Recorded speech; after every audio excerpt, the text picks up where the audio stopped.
गिदोन को यहोवा के दूत ने दर्शन देकर कहा, हे शूरवीर सूरमा, यहोवा तेरे संग है।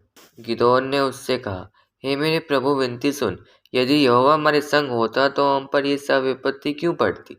और जितने आश्चर्य कर्मों का वर्णन हमारे पुरखा ये कहकर करते थे, क्या यहोवा हमको मिस्र से छुड़ा नहीं लाया? वे कहाँ रहे? अब तो यहोवा ने हमको त्याग दिया और मिद्यानियों के हाथ कर दिया है। तब यहोवा ने उस पर दृष्टि करके कहा, अपनी इसी शक्ति पर जा और तू उनको मिद्यानियों के हाथ से छुड़ाएगा। क्या मैंने तुझे नहीं भेजा? उसने कहा, हे मेरे प्रभु, विनती सुन, मैं उनको कैसे छुड़ाऊं? देख, मेरा कुल मनुष्य में सबसे कंगाल है, फिर मैं अपने पिता के घराने में सबसे छोटा हूँ। यहोवा ने उससे कहा, निश्चय मैं तेरे संग रहूंगा, इसलिए तू मिद्यानी को ऐसे मार लेगा जैसे एक मनुष्य को। गिदोन ने उससे कहा, यदि तेरा अनुग्रह मुझ पर हो तो मुझे इसका कोई चिन्ह दिखा कि तू ही मुझसे बातें कर रहा है। जब तक मैं तेरे पास फिर आकर अपनी भेंट निकाल कर तेरे सामने न रखूं, तब तक तू यहाँ से ना जा। उसने कहा, मैं तेरे लौटने तक ठहरा रहूंगा। तब गिदोन मांस को टोकरी में और जूस को तसले में रखकर बांज वृक्ष के तले उसके पास ले जाकर दिया। परमेश्वर के दूत ने उससे कहा, मांस और अख़मीरी रोटियों को लेकर इस चट्टान पर रख दे और जूस को उंडेल दे। उसने ऐसा ही किया। तब यहोवा के दूत ने अपने हाथ की लाठी को बढ़ाकर मांस और अख़मीरी रोटियों को छुआ और चट्टान से आग निकली, जिससे मांस और अख़मीरी रोटियां भस्म हो गई। तब यहोवा का दूत उसकी दृष्टि से ओझल हो गया। तब गिदोन ने जान लिया कि वह यहोवा का दूत था। तब गिदोन ने कहने लगा, हाय प्रभु यहोवा, मैंने तो यहोवा के दूत को साक्षात देखा है। यहोवा ने उससे कहा, तुझे शांति मिले, मत डर, तू ना मरेगा। कुछ वक्त बाद तब गिदोन और सब लोग जो उसके संग थे सवेरे उठे और हिरोद नामक सोते के पास अपने डेरे खड़े किए, और मिद्यानियों की छावनी उनकी उत्तरी और मोरे नामक पहाड़ के पास तराई में पड़ी थी। तब यहोवा ने गिदोन से कहा, जो लोग तेरे संग हैं वे इतने हैं कि मैं मिद्यानियों को उनके हाथ नहीं कर सकता, नहीं तो वह ये कहकर मेरे विरुद्ध अपनी बड़ाई मारने लगेंगे कि हम अपने ही भुजबल के द्वारा बचे हैं। इससे तू जाकर लोगों में यह प्रचार करके सुना दे, जो कोई डर के मारे थरथराता हो वह गिलाद पहाड़ी से लौटकर चला जाए। तब 22,000 लोग लौट गए और केवल 10,000 रह गए।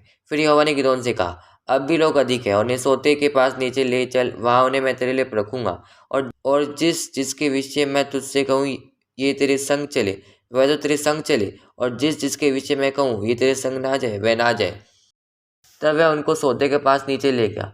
वहाँ यहोवा ने गिदोन से कहा, जितने कुत्ते के समान जीभ से पानी चप्पड़ चप्पड़ करके पिए उनको अलग रख, और वैसे उन्हें भी जो घुटने टेक कर पिए। जिन्होंने मुंह में हाथ लगा चप्पड़ चप्पड़ करके पानी पिया, उनकी तो गिनती 300 ठहरी, और बाकी सब लोगों ने घुटने टेक कर पानी पिया। तब यहोवा ने गिदोन से कहा, इन 300 चप्पड़ चप्पड़ करके पीने वालों के द्वारा मैं तुमको छुड़ाऊंगा और मिद्यानियों को तेरे हाथ में कर दूंगा, और अन्य सब लोग अपने अपने स्थान को लौट जाएं। तब उन 300 लोगों ने अपने साथ भोजन सामग्री ली और अपने अपने निसंगी लिए, और उसने अन्य सब पुरुषों को अपने डेरे की ओर भेज दिया, परंतु उन 300 पुरुषों को अपने पास रख छोड़ा, और मिद्यान की छावनी उसके नीचे तराई में पड़ी थी। उसी रात यहोवा ने उससे कहा, उठ छावनी पर चढ़ाई कर, क्योंकि मैं उस तेरे हाथ कर देता हूँ। परंतु यदि तू चढ़ाई करते डरता हो तो अपने सेवक फूरा को संग लेकर छावनी के पास जाकर सुन कि वे क्या कह रहे हैं। उसके बाद तुझे उसे छावनी पर चढ़ाई करने का साहस होगा। तब वह अपने सेवक फूरा के संग ले उन हथियारबंदों के पास जो छावनी के छोर पर थे उतर गया। मिद्यानी और अमालेकी और सब पूर्वी लोग तो टिड्डियों के समान बहुत से तराई में फैले पड़े। जब गिदोन वहां आया, तब एक जन अपने किसी संगी से अपना स्वप्न यूं कह रहा था, सुन, मैंने स्वप्न में क्या देखा कि एक रोटी लुढ़कते लुढ़कते मिद्यान की छावनी में आई और डेरे को ऐसा टक्कर मारा कि वह गिर गया, और उसको ऐसा उलट दिया कि डेरा गिर पड़ा रहा। उसके संगी ने उत्तर दिया, ये योआश के पुत्र गिदोन की तलवार को छोड़ कुछ नहीं है।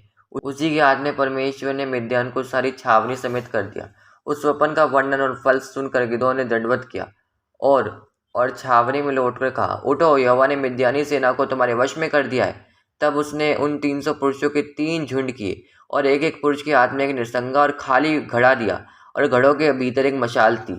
फिर उसने उनसे कहा, मुझे देखो और वैसे ही करो। सुनो, जब मैं उस छावनी के छोर पर पहुंचूं, तब जैसा मैं करूं वैसे ही तुम भी करना। अर्थात जब मैं और मेरे सब संगी निरसंगे फूके, तब तुम भी छावनी के चारों ओर निरसंगे फूकना और ललकारना, यहोवा की और गिदोन की तलवार। बीच वाले पैर के आरंभ में ज्यों ही पैरों की बदली हो गई थी, त्यों ही गिदोन अपने संग के 100 पुरुषों समेत छावनी की छोर पर गया और नरसिंगे को फूंक दिया और अपने हाथ के घड़ों को तोड़ डाला।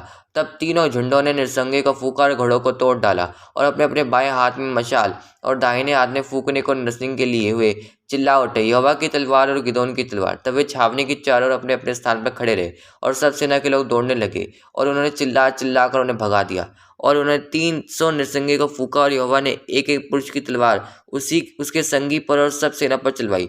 और परमेश्वर ने गिदोन और जो लोग उनके साथ थे उन्हें पूर्ण विजय दिलाई।